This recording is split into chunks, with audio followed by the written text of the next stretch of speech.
Oh, good morning, everyone. 9 o'clock on your Saturday morning. Thanks for waking up with us here on 13 Sunrise. You made it to the first weekend of 2025. Can you believe it, That's Lindsay? right. We made it, and the winter weather seemed to hold off, at least for today. That's right. I'm glad Colin played that song. He does all our audio in the background. Riders on the storm. I feel like we're going to be a rider in this storm that's coming, Lindsay. It's on the way. Yes, and it's actually all coming together. So we talked about getting closer to the actual event to really, hone in on this forecast. And it really hasn't changed all that much compared to what Angela was talking to you about yesterday evening. So winter impact here as we go through the next couple of days. The cold weather will be the dominant weather headline for this Saturday to get the weekend started. We've got some sunshine. It's just going to stay cold today. Heading to our northwest, that's where an area of low pressure is still getting its act together, as we are really not seeing all that much right now. But along this boundary, this warm front that's extending out ahead of that main area of low pressure, we're going to see the snow become more robust and widespread. That area of low pressure will then track to the south and then eventually take a more easterly track, bringing those snow chances into central Indiana as we get into tomorrow morning. So in the meantime, if you are headed out right now, it's 11 degrees, which is an improvement from the single digits where you've been so far this morning up in Kokomo. It's 15 in Indy, 12 in Muncie, but we are still dealing with some sub-zero wind chill values right now. Feels like 5 below up in Kokomo. A decent amount of sunshine for today, just doesn't warm up all that much. We'll go 25 this afternoon for a high. And then as we get into the evening tonight, we do stay snow-free with increasing clouds during the evening and really for most of the overnight, with that better chance of snow moving in after 7 o'clock tomorrow morning. That timeline really has not changed all that much. More widespread snow moving in the mid-morning. We see this, and that is why the National Weather Service issued this winter weather advisory for our northernmost counties starting at 10 o'clock in the morning on Sunday. That runs through Monday afternoon, and we are anticipating slightly higher snowfall potential, places where we're looking at least 4 inches or more. That's where a winter storm warning will be in effect from 10 a.m. Sunday through 1 o'clock in the afternoon on Monday. Here's the latest timeline. What we're tracking here getting into Sunday at 7 a.m. Southwestern Indiana sees this first. Snow becomes more widespread by the mid-morning. Here's 10 a.m. And then just north of that sleet snow line, that's where those heavier bands will likely set up, basically right along the I-70 corridor in south. That will bring in that highest snowfall potential, taking us through 5 o'clock in the afternoon. Sunday, scattered snow showers likely lingering through early Monday morning. We'll talk more about, again, snowfall potential and the latest updates on that coming up in the full forecast. All right, we'll see you then, Lindsay. Right now, NDOT and DPW crews are making sure roads are treated ahead of Sunday's winter storm. City leaders will give an update about the expected impact later today. Right now, the salt domes are full and trucks are ready to head out.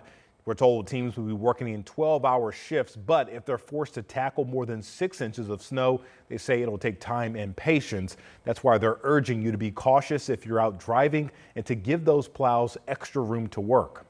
Brutally cold temperatures will be arriving and they will also complicate the removal of snow. Crews say they're prepared to work around the clock until Tuesday to get the job done. And as crews gear up for the big winter weather storm here in Indianapolis, first responders all across central Indiana are also making sure you're prepared. Our Anna Chalker is live in Johnson County this morning with some first responders there. And Anna, we know they're kind of breaking down what they're doing and how you can stay prepared. They are. Good morning, Matthew. So much to do to be prepared. It's better to be over-prepared than under-prepared in situations just like this one. Now, we've talked about your car. We've talked about your home.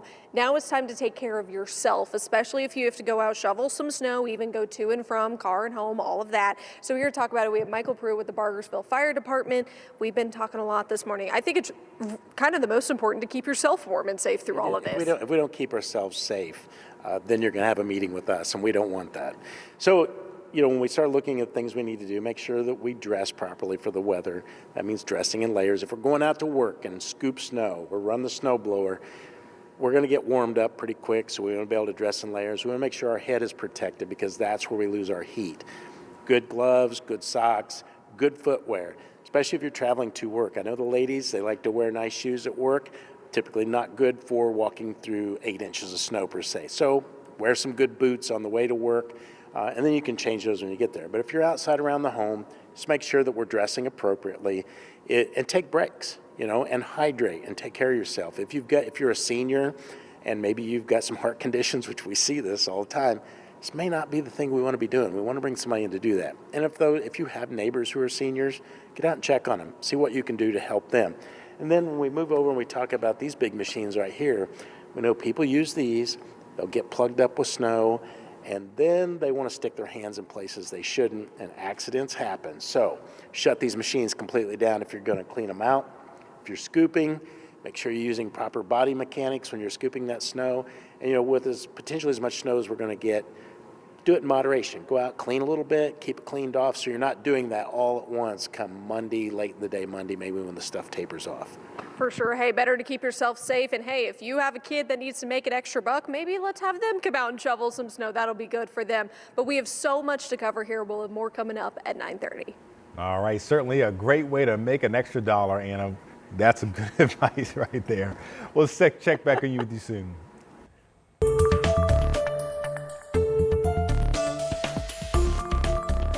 Time is now 9:06. Right now, there is a growing memorial in New Orleans paying tribute to the 14 people killed in the terror attack on Bourbon Street. You can see people continuing to place flowers as they process through what happened.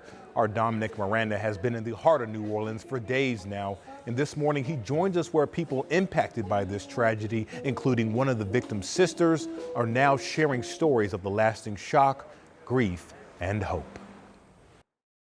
Sadness, remembrance, togetherness. That's been the scene on Bourbon Street all throughout the day on Friday. As you can see behind me, vigils in place remembering those who lost their lives to this senseless tragedy. We spoke to those who are in mourning and New Orleans residents as this resilient city continues to pick up the pieces.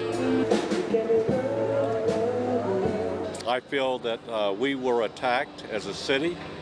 I feel that we were attacked as a state, and we were attacked as a nation. 2 days have passed following the heinous attack of terror on Bourbon Street. Tears still being shed, respects being paid, honoring those who senselessly lost their lives, something that's important to those on hand Friday. So that they mattered, because if there's nothing there, it's like it didn't even happen, and it did, and it's horrible. Melissa Kinney was on Bourbon Street New Year's night when it all happened. A bouncer took her and several others inside to safety, where they were held for an hour before finally being allowed to leave. And then when we walked out, it was horrible. There was bodies everywhere, and it was a nightmare. My heart breaks for everybody. I just can't imagine if we would have walked out 5 minutes sooner and it would have been us. And I put myself in their shoes, and it breaks my heart. The sun shines down on Bourbon Street today as locals continue to pick up the pieces. If anything, we're down here to, memorialize those people who lost their lives. They were, mothers, fathers, children, and friends. The city's always come out, and it will come out of this situation also. Louisiana strong. What can I say? I mean, Americans, that's what we do. Tragedies, in the face of tyranny, Americans come together and we're going to prevail. We're going to make it. Victims' family members visiting the scene they lost their loved ones, trying to make sense of it all. Hubert Gautreaux is one of the 14 who lost their lives. His sister bravely spoke about the strength to get through this, attempting to gain a sense of closure. It's clear we have a huge family, a huge support system. That's all that we have left right now. That's all that we have to get through this is each other. And we just are showing out for each other. That's all. That's it. There's nothing else.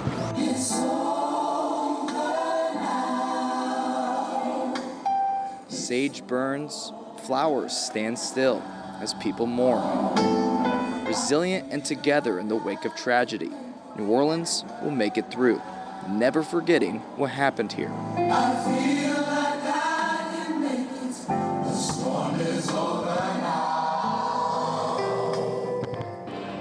powerful and impactful moments today in speaking to people in this soulful city as we all try to process this tragedy and move forward stronger while never forgetting those who lost their lives here on Bourbon Street. Here in New Orleans, I'm Dominic Miranda, 13 News. Yeah, we are certainly thinking about everyone impacted there. Back here in Indianapolis, one man is dead and another is in critical condition after a shooting on the city's southwest side. It happened along Howard Street near Morris and Belmont. Our Marina Silva was at the scene and spoke with frustrating neighbors about the violence in their community. A quiet Friday afternoon turned deadly on Howard Street. It was just like, I don't know, 15 shots, something like that. It was so fast I couldn't count. Anthony Howard lives nearby. He says after hearing the shots, he went outside to see what was going on. That's when he saw the men on the ground. You could tell he wasn't good. And there was a kid who was a little younger than him. He was still talking. IMPD says when they got here, they did find the two men and one did go to the hospital.